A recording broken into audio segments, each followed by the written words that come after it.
አይቴ ብሔራ ለጥበብ ነገር ግን ፍጥረቱ ስትንከራተት ማየት ፍጥረቱ ጠፍታ ማየት የማይወድ እግዚአብሔር ወደ ፍጥረቱ መጣ። ይህ ዘመን ነው አዲስ ኪዳን የሚባለው። ለመምጣቱ ግን መጀመሪያ መልእክተኞቹን ልኳል። እነዚህም ነቢያት ትናንትና ስናነሳ የነበርናቸው ነቢያት አስቀድመው የእግዚአብሔርን መምጣት ለሰው የሚያበስሩ ማለት ነው።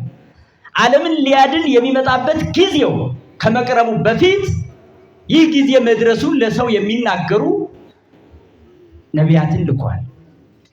እኒህም ነቢያት ዘይመጽእኒ ለይምጻ ወይጎንዲ የሚመጣው ፈጥኖ ይምጣ አይዋል አይደር አይዘግይ ይሉ ነበረ። አንዳንዶችም አንሳ ኃይለከ ወነአድኅነነ ኃይልህን አንሳ ናድነን ይሉ ነበር። አንዳንዶችም እሱ ቀስፎናል፣ እሱ ሰውሮናል፣ እሱ ሰብሮናል፣ እሱ ያነሳናል ይሉ ነበር። በተለያየ መንገድ እግዚአብሔር ወደዚህ ዓለም እንደሚመጣ ተናግረው ነበርና ራሱ በመንፈስ ቅዱስ የገለጠላቸውን ስለሆነ የተናገሩት ቀጠሮ የማያፈርስ አምላክ ነው። የሰው ልጆች በጨለማ ውስጥ ሲድበሰበሱ ብርሃን ሆኖ መጣ። ዓለም በሙሉ በጨለማ ተውጦ ነበር። እንዲህ ስንል ፀሐይ አይወጣም ነበር ማለት አይደለም። ጨረቃም ከዋክብትም የሉም ማለት ግን አይደለም። ፀሐይ፣ ጨረቃ፣ ከዋክብት የሚያበሩ ለዓይነ ሥጋ ነው። ወደዚህ ዓለም የመጣው ከእውነተኛይቱ ምስራቅ ከድንግል የተወለደው ግን የሚያበራው ለአእምሮ ነው፣ ለህሊና ነው። ለጨለመው ልብ ውስጥ ብርሃን የሚያበራ ራሱ ብርሃን ሆኖ ተገለጠ። ፀሐይ ዘዘልፈ ያበር ዲበ ቅዱሳን ለተለዩ ቅዱሳን ብርሃናቸው ሆኖ የተገለጠ። ይህ ሲባል በቅዱሳኑ ልብ ውስጥ የሚያበራ ሆኖ የተገለጠው እሱ ክርስቶስ ነበር። እሱ ከመምጣቱ በፊት የሰው ልጆች በብዙ ስብራት ውስጥ ወድቀው ነበረ። ከጨለማው ጽናት የተነሳ ድንጋዩ እንጨቱም ያስፈራራቸው ነበር። አምላክ እየመሰለ የሚቀስፋቸው ይመስላቸው ነበር። ለዛ ነው ወንዝ ያመልካሉ፣ ድንጋይ ያመልካሉ፣ እንጨት ያመልካሉ። ቀና ሲሉ ደግሞ ፀሐይን ወደ ማምለክ ይደርሳሉ። ከዛ ማለፍ አይችሉም።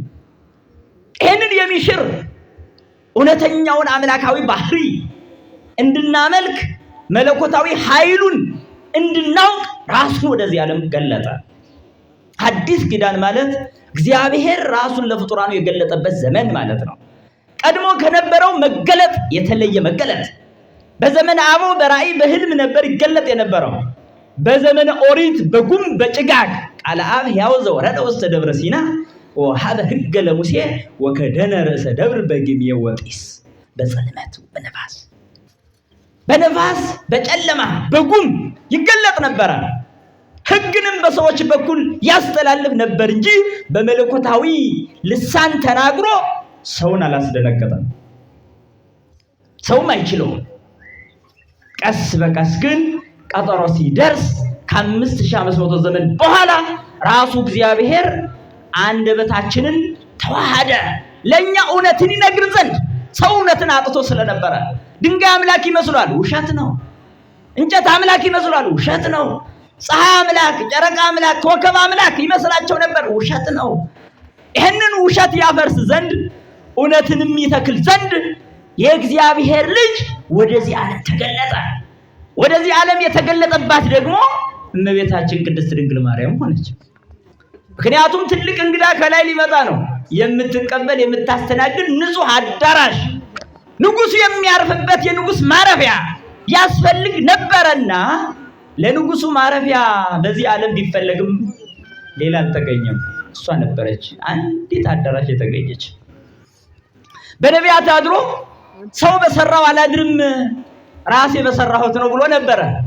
ስለዚህ ሰው በሰራው ሳይሆን ያደረ ወደዚህ ዓለም መጥቶ ራሱ በፈጠራት በንጽሕት ድንግል ማርያም ማህፀን አደረ። ወይ ረኩሰት በምንትኒ እምዘፈጠራ ከፈጠራት ጊዜ ጀምሮ ያረከሰች በዛው በጨለማው ዓለም ውስጥ ሆና ነገር ግን የእግዚአብሔር ብርሃን የፈነጠቀባት አንዲት ምስራቅ ተገኘች።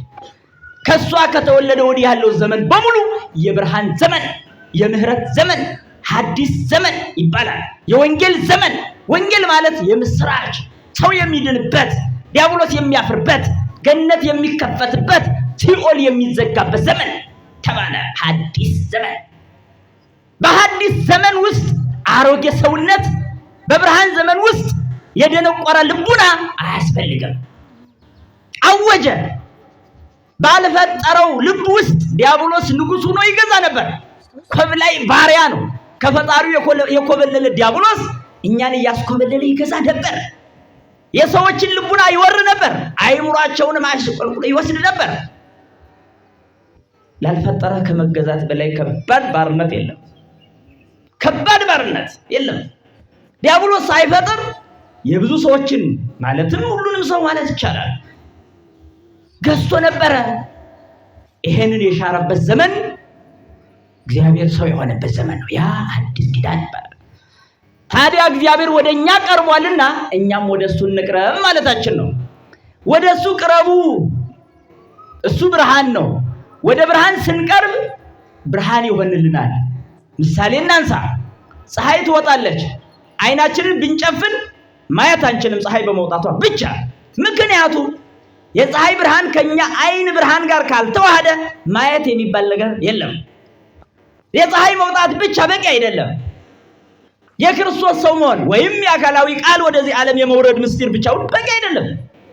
ለመዳናችን የኛም እሽታ፣ የኛም ወደሱ የመቅረብ ፍላጎት ያስፈልገናል። ህስው ለእግዚአብሔር ወተሐዩ ነፍስክሙ፣ እግዚአብሔርን ፈልጉት ነፍሳችሁም ትድናለች። ስለዚህ ፀሐይን ለመመልከት አይናችንን በገለጥን ቁጥር የፀሐይ ብርሃን ከአይን ብርሃን ጋር ይዋሃዳል። ማየት የሚባል ይመጣል። አይን ብቻውን ማየት አይችልም። ለምሳሌ ጨለማ ሲመጣ ማየት የማንችለው አይናችን ስለማንገልጥ አይደለም። ታዲያሳ ይሄንን የአይናችንን ብርሃን የሚያግዝ ሌላ ብርሃን ስለሌለ ነው።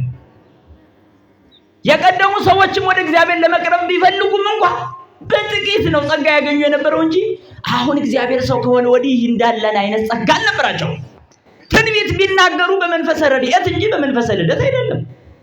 ትንቢት እንኳን ቢናገሩ መንፈስ ቅዱስ እየረዳቸው በእርዳታ እንጂ ልጆች በመሆናቸው የልጅነት መንፈስ ተሰጥቷቸው አይደለም። ታዲያ እግዚአብሔር ወልድ ከእመቤታችን ከቅድስት ድንግል ማርያም ከተወለደ ወዲህ የሰው ልጆች የእግዚአብሔር ልጆች ሆኑ። ልብ በሉ። ምክንያቱም እግዚአብሔር የሰው ልጅ ሆኗልና። እግዚአብሔር የሰው ልጅ ስለሆነ የሰው ልጅ ደግሞ የእግዚአብሔር ልጅ ሆነ። የኛን ስጋ ስለወሰደ የሱ የባህሪው ተካፋዮች ሆነ። ምክንያቱም ተጣልተን ነበርና፣ ተለያይተን ነበርና፣ በጨለማ ውስጥ ነበርንና ብርሃን ወደዚህ ስለመጣ የኛን ስጋ ስለተዋሃደ እኛ ደግሞ የሱን መለኮታዊ ጸጋ ተዋሃጆች ሆነ። ሱታፊ አምላክና ሳይቀር ይሄው ተሰጠን በነፃ። ቀድሞም በገነት ውስጥ የቅድስና ክብር በነፃ ነበር የተሰጠን። ይሄው አምዘግዝገን ጣል ነው በንዝላልነት። እንደገና ዋጋ የሚያስከፍል ጉዳይ ውስጥ ገብተናልና የእግዚአብሔር ልጅ ዋጋ ከፈለ። የማይሞት መለኮት የሚሞት ስጋን በመዋሃድ ይሄው እኛን መውደዱ ህይወቱን አስከፈለው። እኛ ወደሱ በመቅረብ ፍቅራችንን ብንገልጽ ግን ይሄው ህይወትን ይሰጠናል። ህይወትን ይሰጠናል። ሐዲስ ኪዳን ማለት አሮጌ የነበረው የሰው ልጅ ሰብዕና የታደሰበት፣ የተወሰደው የሰው ልጅ አይምሮ የተቀደሰበት፣ ረክሶ ነበርና ተዳድፎ ነበርና የነጻበት ዘመን ይሄው ክርስቶስ የሚያድስ የሚያበራ ብርሃን ሆኖ መጣ። ለእመቤታችን የምንሰጣት ክብር ከዚህ የተነሳ ነው። የአምላክ እናት ናት ብለን ነው። አምላካችን ዓለምን ሊያድን ሲመጣ ብዙ ስራዎችን ሰርቷል። የሚድን ሰው ነውና ለድህነታችን ሰዎችን አሳትፏል። ነቢያትን ለትንቢት አሳተፈ፣ መላእክትን ለብስራት አሳተፈ፣ ድንግል ማርያምን ለእናትነት አሳተፈ፣ ሐዋርያትን ለምስክርነት ለስብከት አሳተፈ። ለሰው ልጅ ድህነት ያልተከፈለ ምን አለ? ምንም። ይሄን አስበን ነው ወደሱ የምንቀርበው። ወዳጆች ተወዳጆች ሆይ እረኛው መጣ እኮ። በኮብላይ ባሪያ ስንመራ ኖርነ አይበቃም። በአምባገነን መሪ ሰይጣን ስንመራ ኖርነ። አይበቃም? ጨካኝ ይመራን ነበር። አይበቃም? ሩሩህ እረኛ መጣ፣ ለበጎች የሚያድነው በጎችን አርዶ የሚበላ እረኛ ሳይሆን ይኸው ራሱን አርዶ ለበጎቹ የሚሰጥ እረኛ መጣ፣ ተገለጠ። ከዚህ ህይወት የራቀ ታዲያ መቼ ነው የሚድነው? አስተውሉ። አሁን የምነግራችሁ እረኛ ወደሱን ቀርብ ዘንድ የተጠራንለት እረኛ እኛን አርዶ የሚበላ እረኛ አይደለም። እረኛ በጎችን ከተኩላ ቢጠብቅም ራሱ አርዶ ይበላል፣ ወይም አርዶ ለሚበላ ይሸጣል፣ ሌላ አያደርግም። የኛ እረኛ ግን ራሱን ለኛ ነው የሰጠው። በጎቹ የሚበሉት እኮ የእረኛቸውን ስጋ ነው። ይሄ ነው አዲስ ኪዳን የምንለው። ወደሱ ቅረቡ የተባልንለት አምላክ ይሄ ነው። ራሱን ሳናውቅ እንዳንኖር ይሄው ራሱን አስተዋወቀ። ወደዚህ ዓለም የመገለጡ ምስጢር ራሱን ማስተዋወቅ ነው። ወንጌል እግዚአብሔር ራሱን ያስተዋወቀበት ማስተዋወቂያ ናት። አያችሁ፣ በብዙ የወንጌል ክፍል እኔ ነኝ የሚል መልእክት ታገኛላችሁ። ራሱን እያስተዋወቀ ነው። ለምን? ዓለማትን የፈጠሩ እኔ ነኝ፣ እናንተንም የፈጠሩ እኔ ነኝ ማለት ነው። ውስጡ እኔ የዓለም ብርሃን ነኝ ሲል ይሄው ዓለም ጨለማ ውስጥ ነበረች። የዓለምን ጨለማ የሚያስወግድ ብርሃን እኔ ነኝ፣ ሌላ የማይችለው እውነተኛ እረኛ እኔ ነኝ። ይሄው ሌላ ጥበቃ የማይፈቀድለት ጥበቃ በሱ በኩል ስላለ ነው። የህይወት ውሃ እኔ ነኝ። ለዘላለም በጥማ ኃጢአት ደርቀን ነበርንና አስባችኋል? እረኛተንም ነበርንና ሐዋርያው ቅዱስ ጴጥሮስ እንዘ ከመ አባግዕ ተሳኮዩ ወይእዜኒ ግቡእ ሀበ ኖላዊክሙ ወዐቀቢሃ ለነፍስክሙ። ሐዋርያት ይኸው መሰከሩ። እንደ በግ ትቅበዘበዙ ነበር አለ። እረኛው ትቶ እንደጠፋባቸው በግ አንዴ ወደ ላይ አንዴ ወደ ታች ከሰው ተክል እህል እየገቡ ሲደበደቡ እንደሚውሉ በጎች፣ ተኩላ እንደሚነጣጠቃቸው በጎች ስትቅበዘበዙ ነበር። አሁን ግን አለ ይኸው በቃ የሐዲስ ኪዳኑ ዘመን ግን አለ እንደዛ አይደለም አለ። አሁን ግን ወደ እረኛችሁ ተመለሱ አለ።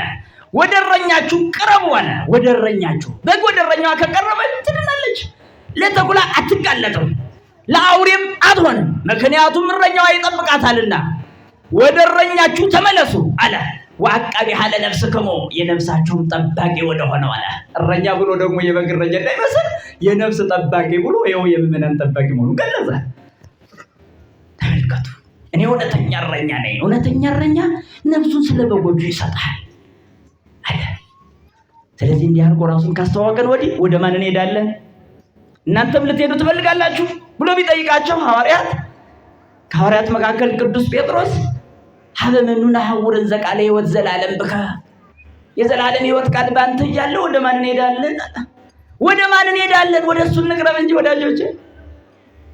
እንዴ ማን አለ ሌላ የሚታመን? ማን አለ የሚታመን? የምድር ነገሥታት አይታመኑም። አስቡ። ዘመድ አዝማድ ነው፣ ኧረ አይታመኑም። ፖለቲካው ኧረ አይታመንም። ኃይል ጉልበት አይታመንም። ገንዘብ ስልጣን አይታመንም። ታዲያስ ወደሚታመነው ወደ ታማኙ እረኛ እንቀርባለን እንጂ ወዴት እንቀርባለን ወዳጆች? ለዛ ነው ወደ እሱ ቅረቡ አለ። ብርሃን መጣ ውስተ ዓለም ወአብደረ ሰብእ ጽልመተ። ብርሃን ወደዚህ ዓለም መጣ ወደ እሱ እንቀርብ ዘንድ። ሰው ግን ጨለማን መረጠ አለ። ሰው ግን ጨለማን መረጠ ማለት ምን ማለት ነው? ብርሃን መጣ ግን ሰው ጨለማን መረጠ። እውነት ነው። ብዙዎቻችን ከብርሃን ይልቅ ጨለማን እንመርጣለን። ስንቱ ነው አሁን እስኪ ስጋው ነው የሚቀበለው? አስባችኋል? እርቀን እኮ የምንኖረው ብርሃን ግን መጥቷል። ታዲያ የብርሃኑ መምጣት ሊካድ ይችላል? ወያበር ለከሙ ያበራላችኋል፣ ግን ስንቀርብ ነው። ካልቀረብን የብርሃኑ ተሳታፊዎች አይደለንም፣ የድህነቱ ተሳታፊዎችም አይደለንም። ስለዚህ በሐዲስ ኪዳን እንዲህ አድርጎ ሰው ሆኖ በመገለጥ የሰው ልጆች ወደ ራሱ ሳበ። እምቢ የሚል ካለ ግን አያስገድድም። ይሄንንም በመጻጉዕ ነግሮናል። ልትድን ትወዳለህ አለ። 38 ዓመት የተኛውን መጻጉዕን ልትድን ትወዳለህ ማለቱ እኮ ለብዙ ዘመናት በኃጢአት ውስጥ የምንኖረን እኛንም ልትድኑ ትወዳላችሁ ማለቱ ነው። አዎ ካልን መቅረብ ነው መድኃኒቱ ማለት ነው። ስለዚህ ነው ወደሱ ቅረቡ ያለ። ወደሱ ቅረቡ አለ መዝሙረኛው ዳዊት። ታዲያሳ ያበራላችኋል አለ። ከዛ ቤታችሁ አያፍርም አለ። አያፍርም አለ። አያችሁ ተካሰን ፍርድ ቤት ብንሄድ አፍረን የምንመለስበት ጊዜ አለ። የተለያዩ ቦታዎች ሄደን እንደዚሁ አፍረን የምንመለስበት ጊዜ አለ። ወደ እግዚአብሔር ቀርቦ ግን አፍሮ የተመለሰ የለም። አፍሮ የተመለሰ የለም። ታዲያ ወደ እግዚአብሔር እንዴት ነው የምንቀርበው? ቅዱሳን እንዴት ቀረቡ? የሐዲስ ኪዳን የመጀመሪያዎቹ ክርስቲያኖች ሐዋርያት ናቸው። ኑ እያለን የጠራቸው፣ ኑ ትሉኒ፣ ኑ ተከተሉኝ አላቸው። ምክንያቱም ያ ዲያብሎስ ተከታዮች ነበርና ከዚያ ማላቀቅ ነበረበት። ስለዚህ ኑ ተከተሉኝ አለ ሐዋርያት። አሳ ሲያጠምዱ፣ እርሻ ሲያርሱ፣ ሽመና ሲሰሩ ከዚህ ሁሉ ጠራቸው። ኑ ተከተሉኝ አላቸው። ከአዳም በደል ጀምሮ የሰው ልጆች የዲያብሎስ ተከታዮች ስለነበሩ ዲያብሎስን እየተከተሉ ለእግዚአብሔር መሆን ስለማይቻል፣ ዓለምን እየተከተሉ ለእግዚአብሔር መሆን ስለማይቻል ኑ ተከተሉኝ አለ። ብንከተለው የማያሳፍር ግለሰብን ብንከተል እናፍራለን። አጭበርባሪ ባህታዊን ብንከተል እናፍራለን። ይሞታሉ፣ ይጠፋሉ፣ አመድና ትቢያ ናቸው። መለኮታዊ አምላክን ብንከተል ግን ለዘላለም ሕይወት ይሆነናል። ለዘላለም አያችሁ፣ ኑ ተከተሉኝ። አሁን የሚያስከትሉ ሰዎች ፖለቲከኞች፣ አጭበርባሪዎች እውነት ለኛ ሕይወትን ሊሰጡን መስሏቸዋል። አርደው ሊበሉን ነው። አያችሁ፣ እረኛ በጎቹን የሚያስከትል ለመብላት ነው። የዚህ ዓለም ፍጡር ጨካኝ ወንበዴ በውስጡ ተንኮል ያለበት ሁሉ ደግ ሰው መስሎ ሰው ያስከትላል። አርዶ ለመብላት እንጂ ሕይወት ለመስጠት አይደለም። ወደኛ ኑ ብለን የምናስከትል አይደለንም። ስንሰብክ ወደ ክርስቶስ ወደማይጠፋው ወደ ዘላለም ሕይወት፣ የዘላለም ሕይወት ነው ክርስቶስ። ወደሱ ነው። ስንቱ ሰው ነው የየራሱ የሚከተለው ሰው ያለው። እኔ ያባ ገሌ ነኝ፣ እኔ ምናምን ገሌ ነኝ፣ እኔ ገሌ ነኝ የማይል ሰው አለ። በእውነቱ ሞኞች እኮ ነን። ጥቂት ስንታመም ሁሉ እኮ ፈዋሽና አዳኝ ሰው አስቀምጠን እኮ ቁጭ የምንለው የእግዚአብሔር ምሕረት ኃይል ሁሉ እንክዳለን። ስተውሉ ወገኖቼ፣ ወደሱ ቅረቡ። ቀላል አይደለም ይሄ። ኑ ተከተሉኝ አለ። ኑ ተከተሉኝ ያለ እግዚአብሔር መልሶ ደግሞ ሁሩ ወመሃሩ አለ። ሂዱ አለ። ሐዋርያትን ኑ አለ፣ ቀደሳቸው።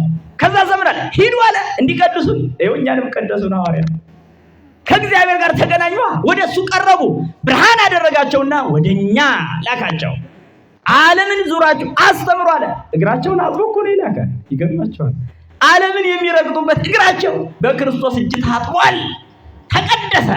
በተቀደሱ እግሮቻቸው ዓለምን ረገጡ። ይህች ዓለም በወንጌል ትቀደስ ዘንድ ሐዋርያት ወደሱ ቀረቡ። የመጀመሪያዎቹ ክርስቲያኖች በጥብቅ ሕሊና ነው የቀረቡት። በመካከላቸው ግን ተጠራጣሪ አልጠፋም። ወይም ፍቅረ ንዋይ ያሳበደው ልቡ የታወረ ይሁዳ ነበር። አዝናለሁ፣ ለይሁዳ አዝናለሁ። ማዳን ግን አልችልም። እድሉን አልተጠቀመም። ከብርሃን ጋር ሳለ በጨለማ ወጥቶ ሄደ። ከጠላት ጋር ተማከረ። 30 ብር አታለለው። ስንቶቻችንን እንዳንቆርብ ገንዘብ ያታለለን፣ ስንቶቻችንን እንዳንቆርብ ቂም በቀል ያታለለን ይሁዳ ማን ነው? አሁን ይሁዳ አለ። ይሁዳ ከክርስቶስ ጋር ሳለ ክርስቶስ እንደሚጠቅም አልታወቀም። ብርሃን ጋር ሳለ ጨለማን መረጠ። እኛስ በቤተ መቅደሱ ሁልጊዜ ብርሃን ክርስቶስ ይሰዋል፣ ሁልጊዜ ደሙ ይቀዳል፣ ሁልጊዜ ስጋው በካህናት እጅ ተይዞ ታገኛላችሁ የእግዚአብሔር አብ ልጅ። እሱን ግን ለመቀበል አልቻልንም። ምክንያቶች አሉ። ስራ አይመችም፣ ሁኔታዎችም አንዱ አይመቻቹልኝም። እስኪ ለመብላት ስራ አይመችም ብሎ ሳይበላ የሚውል ሰው አሳዩኝ፣ እስኪ አሳዩኝ። እና ወደ እሱ ቅረቡ የሚለው መልእክት ይህን ሁሉ ያጠቃልላል ወገኖች። ከነሱ በኋላም የተነሱ ቅዱሳን ወደ እግዚአብሔር በጥብቅ ሕሊና ቀረቡ፣ በልባቸው ቀረቡ፣ አይምሯቸውን ለእግዚአብሔር ሰጡ። የዚህን ዓለም ክፋትና ተንኮል በሙሉ ከአይምሯቸው አንዘግዝገው ጣሉ። መንፈስ ቅዱስ እየጠረገላቸው ቅዱስ በሆነ አይምሮ አመለኩት እግዚአብሔርን። እኛ እኮ ሰው ጋር ተጣልተን እንኳን ለመታረቅ ጭንቅ እኮ ነው፣ ጭንቅ። ሽማግሌ እየመጣ ሁሉ አይ እሷ ያደረገችውንማ ተው ምን አደረገች? ወንድሙን ይቅር የማይል በእግዚአብሔር ዘንድ ይቅርታ እንደማያገኝ አረጋግጬ እነግራቸዋለሁ። ቅዱስ ወንጌል ይናገራል። ወዳጆቼ የበደሉን ሰዎች ወደኛ መጥተው ይቅርታ ሲጠይቁ የማንቀበል ቤተክርስቲያን መጥተን እንዴት ይቅርታ እግዚአብሔርን እንጠይቃለን? ድፍረት አይደለም ይሄ? ትዕቢተኛ ይቅርታ አይገባውም። ወንድምህን ይቅር አለ ማለት ትዕቢት ነው። ይቅርታ የትህትና ልጅ ናት። መተው የትህትና ልጅ ናት። ይቅር የማይል የዲያብሎስ ጓደኛ ነው። በዚህ ዓለም ቢሮን ቢከፍት የመጀመሪያ ስራ አስኪያጁ በቀለኛ ቂመኛ ሰው ነው። ለዚህ ነው ወኢትዝሙ ላይለ አስዋቅ ከመይንጻ ማቴ ወይነድ ወይጠፍ ይላል ነብዩ። እንዳይፈረድባችሁ በቂም በቀል ሁናችሁ አትጸልዩ፣ ቁጣው ሳይደረግ አይቀርም ይላል። የሚነድ ቁጣም አይጠፋም ይላል። ለምን? ይኸው ሾህ ላይ ዘርታችኋል ይላል። ሾህ ላይ መዝራት አያችሁ። አብዝቶ ከሚጸልይ ቂመኛ የማይጸልይ ይቅር ባይ ይበልጣል። እውነት እነግራችኋለሁ። ይቅር ማለት በራሱ ጸሎት ነው። ወንድምህን ይቅር አልክ ማለት እግዚአብሔር ይቅር ይለኛል ማለት ነው። ትርጉም ውስጡ ጸሎት እኮ ነው። ጌታዬ ሆይ እኔ ይቅር ብየዋለሁ አንተም ይቅር በለኝ ማለት ጸሎት እኮ ነው። አያችሁ። ዳዊት ውዳሴ ማርያም እያነበነቡ ቂም የተሸከሙ ሰዎች ታገኛላችሁ። ምን ሊያገኙ ይሆን? ጸሎቱ ለመስተቀይም ከመዘር ዘወድቀ ማእከለ አስዋክ። የቂመኛ ሰው ጸሎት በእሾህ ላይ የተዘራ ዘር ነው ይላል። ፍሬ አይሰጥም። ወዳጆቼ ወደ እሱ ቅረቡ ማለት በልብ ነው የምንቀርበው። እመቦ ነውረ ህሊና ዘቦ እየቅረብ። የልቡና ነውር ያለበት ሰው አይቅረብ ይላል። ወደ እሱ ቅረቡ ይለናል አንዱ መጽሐፍ። አንዱ ደግሞ ምን ይለናል? ነውር ያለበት ግን አይቅረብ። ወደ እግዚአብሔር ለመቅረብ ልቡናን ማስተካከል ይጠይቃል። አእምሯችንን ማስተካከል ይጠይቃል። እኔ እንዴት አድርጌ አስተካክላለሁ? እምቢ አለኝ አትበሉ፣ አስተካክለኝ ብሎ በነፃ ፈቃድ ወደሱ መጠየቅ እንችላለን። ማስተካከል ቢያቅተን አስተካክለኝ ማለት ግን እንዴት ያቅተናል? ቂም መተው ቢያቅተኝ ቂም እንድተው እርዳኝ ማለት የሚያቅተው ሰው አለ? እግዚአብሔርም እኮ እንደዛ ነው የሚለው። ጠይቁኝ ነው እኮ እኔ አስተካክላቸዋለሁ፣ አዲስ ልብ እሰጣቸዋለሁ እኮ ነው የሚለው። አዲስ ልብ የሚሰጠን እኮ እሱ ነው። አሮጌውን ይዘን እንቀርባለን። አያችሁ፣ ብዙ ሰዎች ንጹህ ሆነው ወደ ቤተክርስቲያን መቅረብ ሊፈልጉ ይችላል። አይደለም፣ አሮጌ ይዘህ ትቀርባለህ፣ አዲስ ይዘህ ትሄዳለህ። አየህ፣ የጨለመ ህሊና ይዘህ ትመጣለህ፣ የበራ ልብ ይዘህ ትመለሳለህ። እንደዛ እኮ ነው። ወደ እሱ ቅረቡ ሲባል ብዙዎቻችን እኔ እንዴት አድርጌ ልቅረብ በሚል ዝም ብሎ ጊዜያትን የሚያሳልፉ ሰዎች አሉ። እንደዛ አይደለም። ወደ እግዚአብሔር ቅረቡ። በምንድን ነው የምንቀርበው? የመጀመሪያው ሃይማኖት ነው። ወደ እግዚአብሔር የምንቀርብበት ሃይማኖት ማለት ዓለማት ሳይፈጠሩ ዘመናት ሳይቆጠሩ እግዚአብሔር አለ ብሎ መቀበል ነው። ይሄ ሃይማኖት ይባላል። የእግዚአብሔር መኖር ነው ሃይማኖት የምንለው። ነፋሳት በፈቃዳቸው አይነፍሱም፣ ብርሃናትም በራሳቸው አይበሩም፣ አይመላለሱም። ፍጥረታት በሙሉ በአንድ ገዥና ፈጣሪ ስር መተዳደር ውስጥ ይኖራሉ።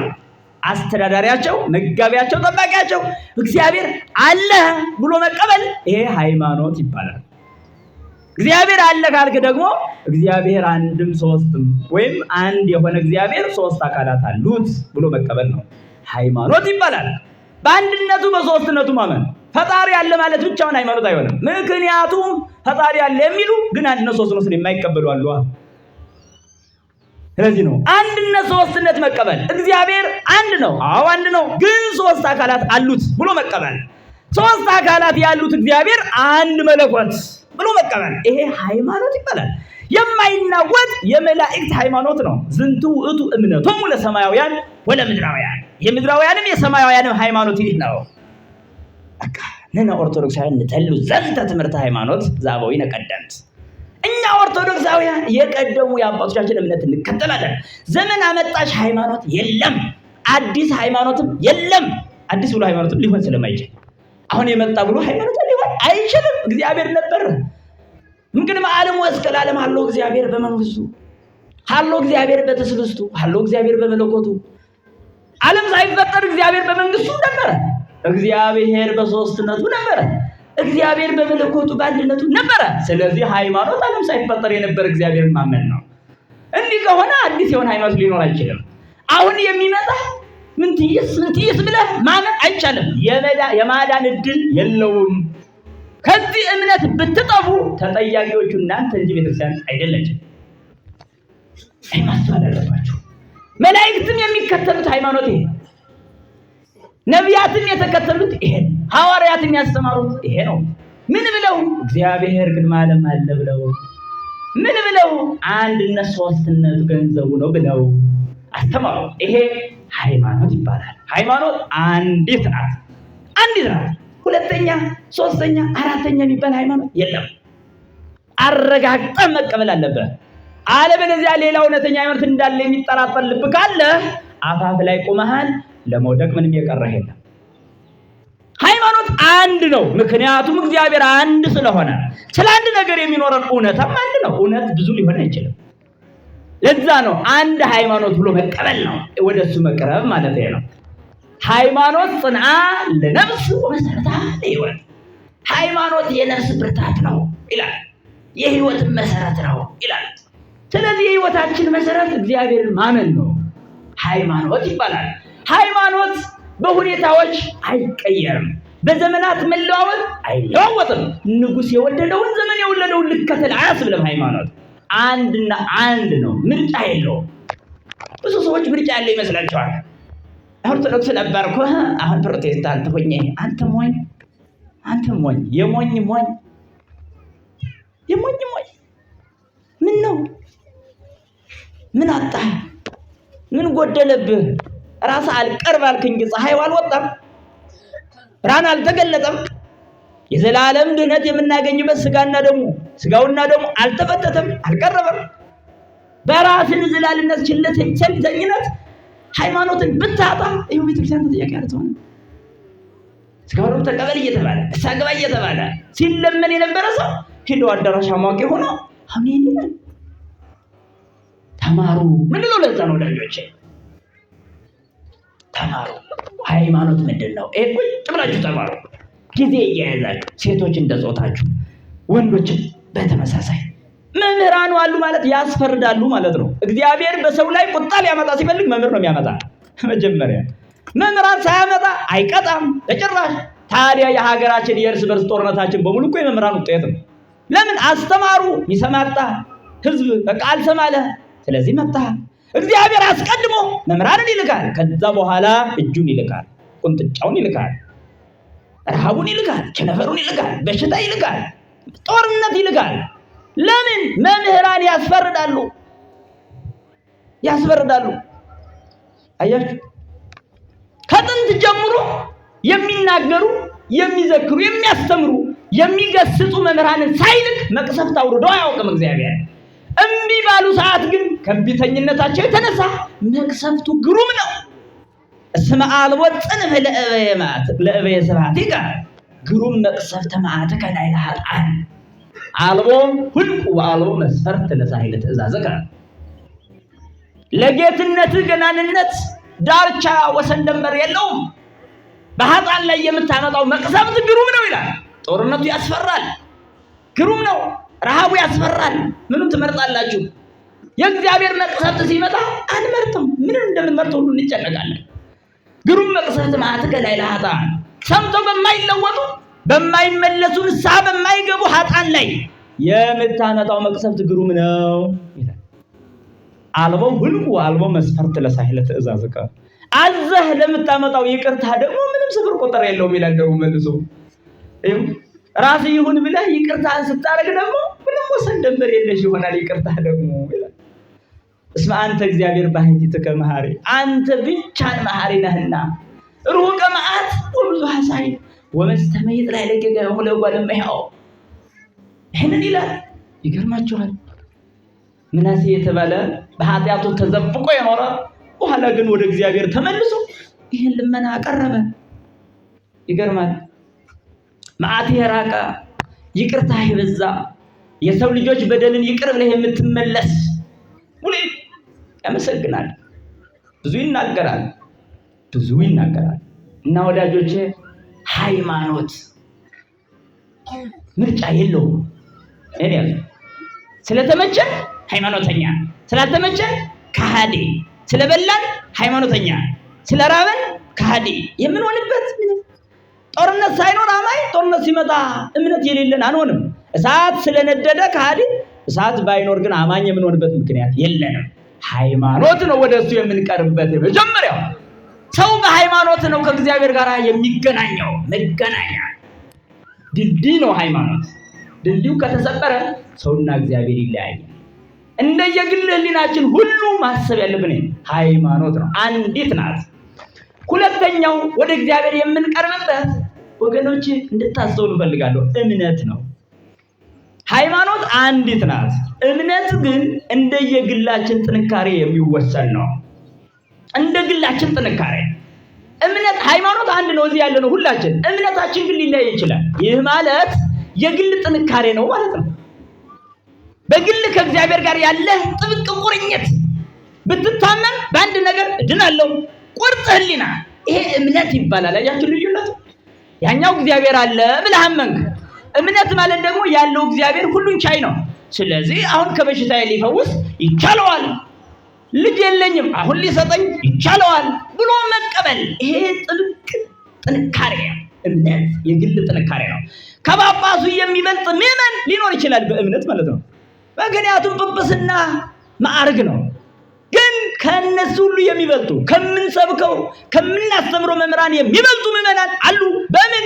በሃይማኖት ትምህርት ነው አይደለም። ኧረ ብዙ ብሉይ ሐዲስ የሚባል ተምረናል። ታዲያሳ በእምነት ግን ይበልጣሉ። የሚበልጡ ያልተማሩ ምዕመናን አሉ። በእምነት ከእግዚአብሔር ጋር ይገናኛሉ። ልባቸው የነጻላቸው ውስጣዊ ብርሃን ያላቸው ከእግዚአብሔር ጋር ሲገናኙ ሙሉ የመጻሕፍት ሐሳብ በውስጣቸው ሲሰራ እናገኛለን። በነገራችን ላይ መጻሕፍት የሚናገሩት እግዚአብሔር በሰው ልጆች ልብ ውስጥ በቀረቡ ቁጥር የሚሰጣቸው ጸጋን የተያዘለ ጉዳይ ነው። መጻሕፍት ላይ ያለው እኮ በሰዎች ልብ ውስጥ ያለ ነው። ያ በእኛ ልብ ውስጥ በተፈጥሮ የተሰጠን እኮ ነው ወደ መጽሐፍ የተገለበጠው። ለምን? በማይታየው በልባችን ውስጥ ባለ ሕግ መጽናት ሲያቅተን የሚታይ የሚነበብ ወረቀት ሰጠን ለማስፈረድ እንዲመችን። ከዛዛ አይ መጽሐፍ ሁሉ አያነብብ አለና እግዚአብሔር የቸርነቱ ስራ ይሄንን ተምረው የሚተረጉሙ የሚያስተምሩ መምህራን ደግሞ አመጣ። ይገርማችኋል። ታዲያ ምን ምክንያት አለን? ቅድም አባታችን እንዳሉት ምን ምክንያት አለ? አስባችኋል? መስማት የተሳናቸው ይሄ ስጋዊ በውጭ የተተከለው ጆሮአቸው ታማሚ እንኳን ሆነው የማይሰሙ ቢሆኑ እግዚአብሔር በመንፈስ ቅዱስ በውስጥ ልባቸው ይቀልባል። ይገርማችኋል። መንፈሳዊ ቀለም ቤትም ቢሆን ይሰፍራል እግዚአብሔር። ስጋዊ ቀለምን እንኳን አያሳጣም እኮ እግዚአብሔር አይደለም እንኳን መንፈሳዊ ቀለም። ምክንያቱም የዘላለም ድነት ጉዳይ ስለሆነ። ስለዚህ እምነት ማለት በልብ ጥንካሬ የሚወሰን ነው። ይሄ በቅዱሳኑ በኩል በሰፊው ታይቶ እናገኛለን። ትናንትና ሁሉ ስናይ የመጣናቸው በብሉይ ኪዳን ጨለማ ውስጥ ሆነው ግን እምነታቸው ጠንካራ ሆኖ አግኝተናል። አስቡ እንግዲህ ብዙ በእምነት ነው እግዚአብሔር ማዘዝ የቻሉት። ኤልያስ ሰማይን ሲለጉም እኮ እምነት ነው። ኢያሱ ፀሐይን ሲያቆም እምነት ነው፣ ሌላ አይደለም። አያችሁ፣ አሁንም ብዙ በልጆቻቸው ላይ የሚደርሱን ፈተና ከእግዚአብሔር ጋር ተነጋግረው የሚያርቁ እናቶች አሉ፣ አባቶች አሉ። በእምነት አንድ ሰው ፈተና ውስጥ ሲሆን መጨነቅ፣ የአእምሮ ውጥረት ውስጥ መግባት፣ ደበረኝ፣ ሰለቸኝ፣ መረረኝ ማለት ሳይሆን እግዚአብሔር ሆይ እኔ እንድድን ማድረግ ይቻላል። ነገር ግን እኔ እንደዚህ እንደሆን ከፈለክ ይሁንልኝ ብሎ መቀበል። በዚህ ሰዓት እግዚአብሔርን ማሸነፍ ይቻላል። አመሰግንሃለሁ ከሚል ሰው ውጭ እግዚአብሔርን ማሸነፍ የሚችል የለም። ስለዚህ ይሄን በጣም ልናስብ ይገባል። እግዚአብሔርን የምናስበው በምንድን ነው ማለት ነው? በእምነት ነው። እምነታችን ነው እግዚአብሔር ጋር እንድንቀርብ የሚያደርጋል። ስለዚህ ሰው በእምነት ከልቡ ይገናኛል። ተኝቶ ሁሉ እኮ ይገናኛል ከእግዚአብሔር ጋር ዝም ብሎ በማሰብ አቤቱ ጌታዬና ፈጣሪ ሆይ ብሎ በማሰቡ ምን ይሆናል? ከፈጣሪው ጋር ይገናኛል። አንዱ ቁሟል፣ አንዱ ተኝቷል፣ አንዱ ቁጭ ብሏል አይልም እግዚአብሔር። ልቡ ነጽቶ ያገኝ ብቻ፣ ወደሱ የሚለምን ልብ ያገኝ ብቻ። በዚህ ሰዓት ልቡ ወደ እግዚአብሔር ስለቀረበ እግዚአብሔርም ወደዚህ ሰው ይቀርባል ማለት ነው። እግዚአብሔርን ከያዘ ደግሞ ይህ ሰው ተሸናፊ አይደለም። በሽታ አያሸንፈው፣ ጊዜያዊ ፈተና አያሸንፈው። ይሄን መያዝ። ስለዚህ ነው ሶስተኛው ወደ እግዚአብሔር የምንቀርብበት ምንድነው? ምግባር ነው። አማኝ መሆን ብቻ አይደለም፣ ምግባር። ይሄ መልካም ምግባር የምንለው ብዙ ዘርፍ አለው። ጠቅለል አድርጌ ነው መልካም ምግባር ብዬ የምጠራው።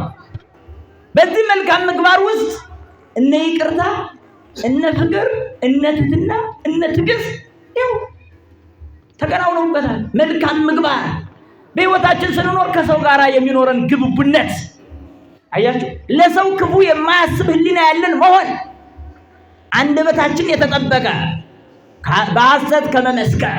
እስካሁን ወዳጆች በዚህ ዘመን ገንዘብ እንስጥ ወይም ደግሞ ዘመድ ሆኖ በሐሰት የማይመሰክር ማን ነው? ጥቅም አገኛለሁ ብሎ ባሰበበት ሁሉ የሚፈስ እኮ ነው ያለ። ስለዚህ በሐሰት መመስከር ይሄ ከክርስትና ሕግ ውጭ ነው።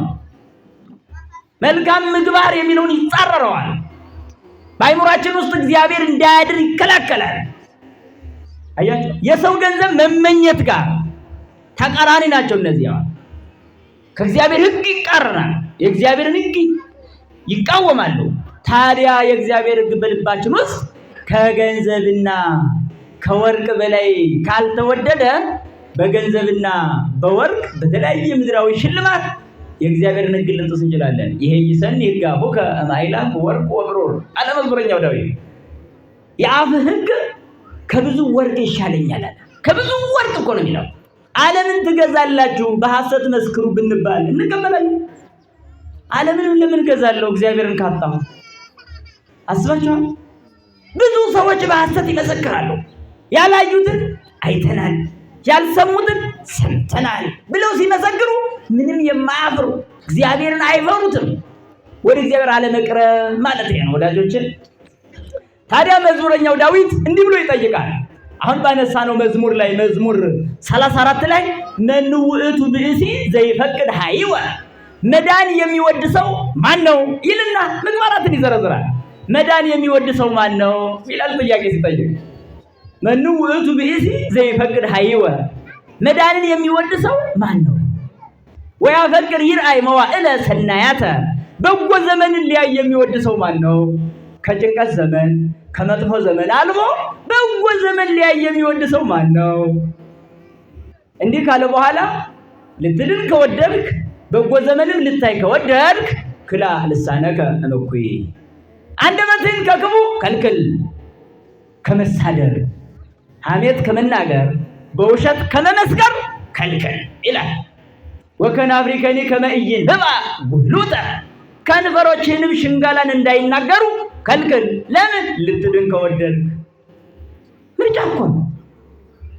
ልትድን ከወደድክ ይሄን አድርግ ይላል።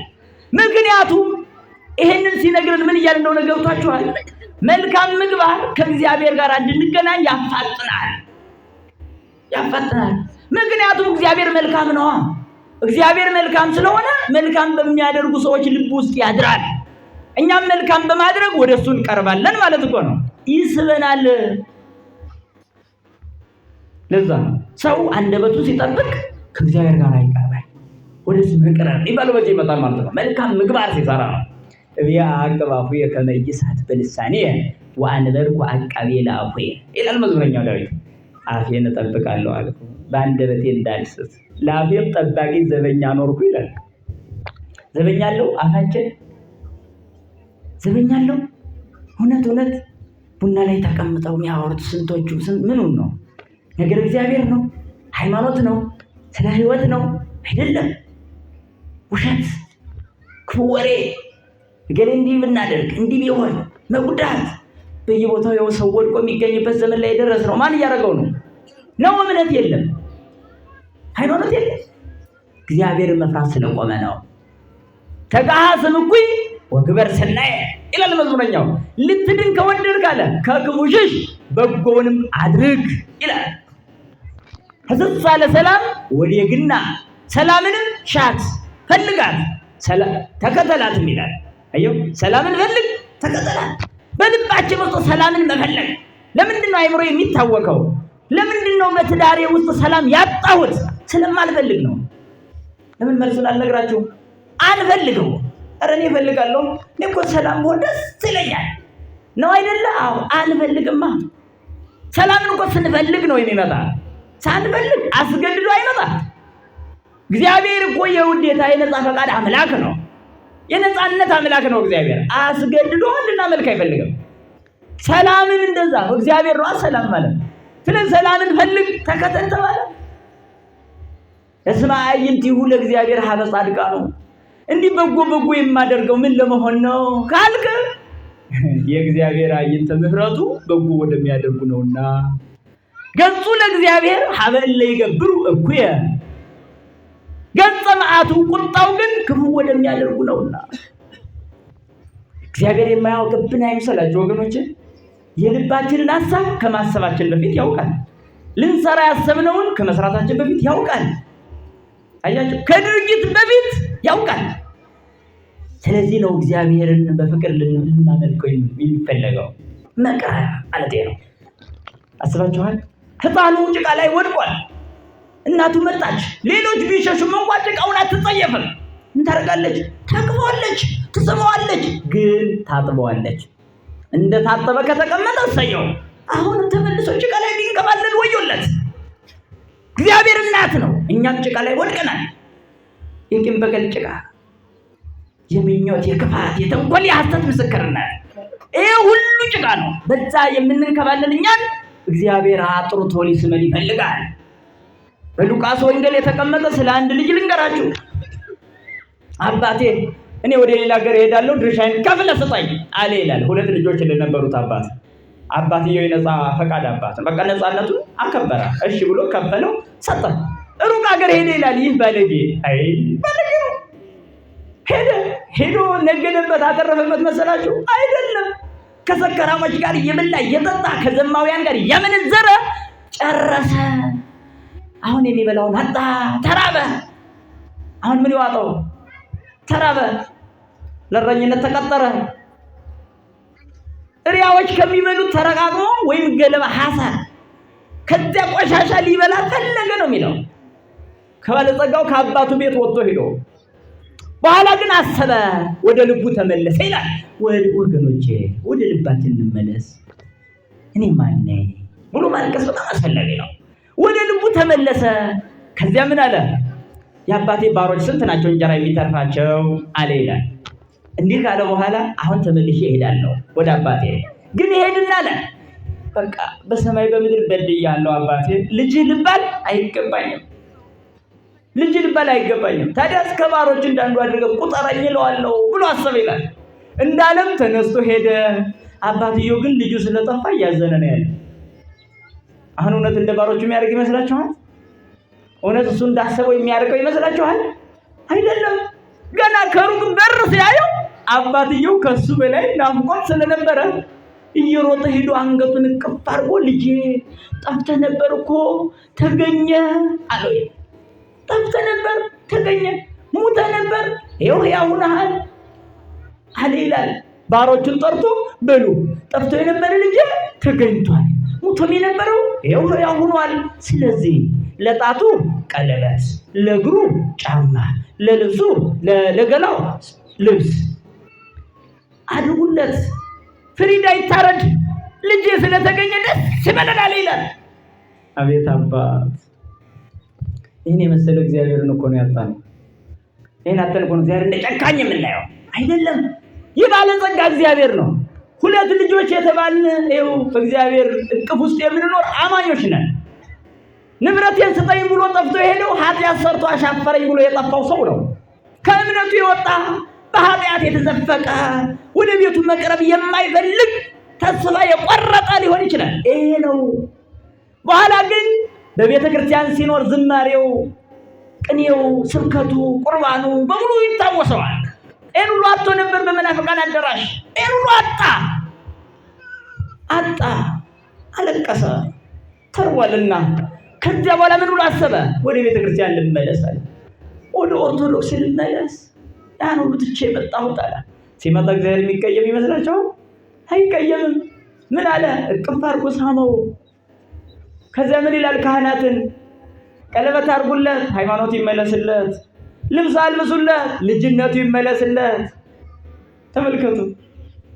ጫማ አድርጉለት፣ ወንጌል አስተምሩት። ባይማር ነው ሄደው ፍሪዳ ይታረድ፣ ስጋዬን ደሜን ስጡት። ትተነው ይሄድ ነው። ስንመለስ ተቀይሞ ስጋዬና ደሜን እኮ ትታችሁ ሄዳችሁ ነበር አይልም። ይኸው በ40 በ80 ቀን የተቀበልን ስንቶቻችን እስካሁን ያልተቀበልን አለን? ተቀይሞ ግን እስካሁን አላጠፋ። ለምንድን ነው? እስኪ እናንተ እንደው ልታዘብና ድግስ አዘጋጅታችሁ ሰው ጠርታችሁ ቢቀርባችሁ ምን ያህል ከሁሉ ሰው ጋር እንደምትቀያየም እኮ እናውቃለን። ሰርጌ ላይ ያልተገኘ ብላችሁ እግዚአብሔር ሁልጊዜ ሰርጉን አዘጋጅቶ ሳለ ባለመቀበላችሁ ታዲያ እንደሚቀየም ለምን አታስቡም? ለምንድን ነው የእናንተ ድግስ የከበረው የክርስቶስ ድግስ የተዋረደው? ብዙዎቻችን ከስጋው ሩቅ ነን እና ወዳጆቼ በምግባር በዚህ በቅዱሱ የንስሐ ሕይወትና በስጋውና በደሙ ወደሱ መቅረብ። ወደ ተቀርቡ አላለም፣ ወደሱ ሰማይ ምድርን ወደ ፈጠረው ወደሱ ቅረቡ ነው የምንለው። ስለዚህ ታዲያ ቤተክርስቲያናችን እንዴት እኛን ወደ እግዚአብሔር እንድንቀርብ እያደረገች እንደመጣች ማወቅ ያስፈልጋል። አረጋዊ መንፈሳዊ የተባለ አባት እኛ የእግዚአብሔር ልጆች እንዴት እንደሆነ ሲገልጽ በአነጻጸር ይገልጻል። ከመወላዲት ትሴጽዮሙ ለደቂቃ ወታልህቆሙ ወከማሁ እሙንቱ ለተወልዱ እመንፈስከ ይጠቡ ሀሊበ ሕይወት ንጽረከ በውስተ ዓለም ዘኢሃለም። እናት ልጆቿን ጡት አጥብታ ተመልከቱ፣ ወተት ግታ ፍትፍት አብልታ እንደምታሳድግ አለ። አንተም ከቅዱስ መንፈስ የተወለዱ ልጆችን ምዕመናንን ካንተ በሚገኝ የሕይወት ወተት ታሳድጋለህ፣ እንዲጠቡ ታደርጋለህ፣ ወይም ይጠባሉ ይላል። ወከመ ደቂቅ ይትሜሰሉ ወላዲያኒሆሙ ከማሁ እሙንቱ ደቂቅ ለተወልዱ እመንፈስከ ይትሜሰሉ በግዘ ጠባይ አላ አኮ በግዘ ጠባይ አላ በስብሐት። ልጆች ወላጆቻቸውን እንደሚመስሉ ካንተ ቅዱስ መንፈስ የተወለዱ ምዕመናንም አንተን ይመስሉሃል ይላል። ማንን ይመስሉታል? ምዕመናን እግዚአብሔርን ይመስሉታል። ስለዚህ ወደሱ ያቀረበን እሱን እንድንመስል ሁሉ አድርጎ ነው። ለዚህ ነው ተወልደ በአምሳሊከ ከመ ይደርከ በአምሳሊሁ ያለ። እግዚአብሔር በሰው ስጋ የተወለደው እኛ በመንፈስ እንድንወለድ ነው። ስለዚህ በመንፈስ የተወለድን እኛ ከቅዱሱ መንፈስ ተወልደን እግዚአብሔርን እንመስላለን። እግዚአብሔርን የምንመስልባቸው ደግሞ የባህሪው መገለጫዎች ናቸው። እነዚህም በፍቅር በትህትና በትዕግስት መኖራችን ነው። ይሄ የሌለው ሰው ነፍሰ ገዳይ ነው። ይሄ የሌለው ሰው አገር አጥፊ ነው። ይሄ የሌለው ሰው ወንድሙን ያጠፋል። በዚህ ምክንያት ወደ እግዚአብሔር መቅረብ ይሳነዋል። ትዳር ይፋታል። ልጆች በከንቱ ይቀራሉ። እንዲህ ከሆነ ደግሞ ኃላፊነት መወጣት ስላልቻለ ወደ እግዚአብሔር አልቀረበም ይባላል። ወደ እግዚአብሔር የቀረበ ሰው ቢመነኩስ ይሳካለታል፣ ቢያገባ ይሳካለታል። ይሄ ነው ወደ እግዚአብሔር መቅረብ ማለት። እዚህ ዓለምን በወዲያኛውም ዓለም የሚጠቅመን ወደ እግዚአብሔር መቅረብ ነው ስንል በዚህ ዘመን ምን ያህል ሰው ወደ ግለሰብ እየቀረበ እንደሆነ፣ እንዲሁ ዝም ብሎ ተራ በሆነው ነገር እያመለከ እንደሆነ፣ እንዲሁ ዝም ብሎ በከንቱ ገንዘብ በመውደድ እግዚአብሔርን ጠልቶ እየኖረ መሆኑን ስናሳይ ነው። እና መዝሙረኛው ዳዊት በነገረን ርዕስ እንዲህ ለ3 ቀናት ያክል በዚህ ርዕስ ስናወራ የሚያልቅ ሆኖ ጨርሰን ሳይሆን በዚሁ እንገድባለን፣ ጊዜያችን አጭር ነው ብለን ነውና ለነበረን ጊዜና ሰዓት አምላካችን እግዚአብሔር የተመሰገነ ይሁን። እኔም ተናግሬያለሁ፣ ተናግሮ ከማጥፋት እናንተም ሰምታችኋል፣ ሰምቶ ከማጥፋት ይሰውረን። ከመንዛ እኮ ድልወት ሊት አልሃንከኒ በብዛ ሳይልከ እሴብሐከ እግዚኦ በኩሉ ጊዜ ወኩሉ መዋዕለ ሕይወትየ እስመ ኪያከ ይሴብሑ ኩሉ ኃይለ ሰማያት ወለከ ስብሐት ለዓለመ ዓለም።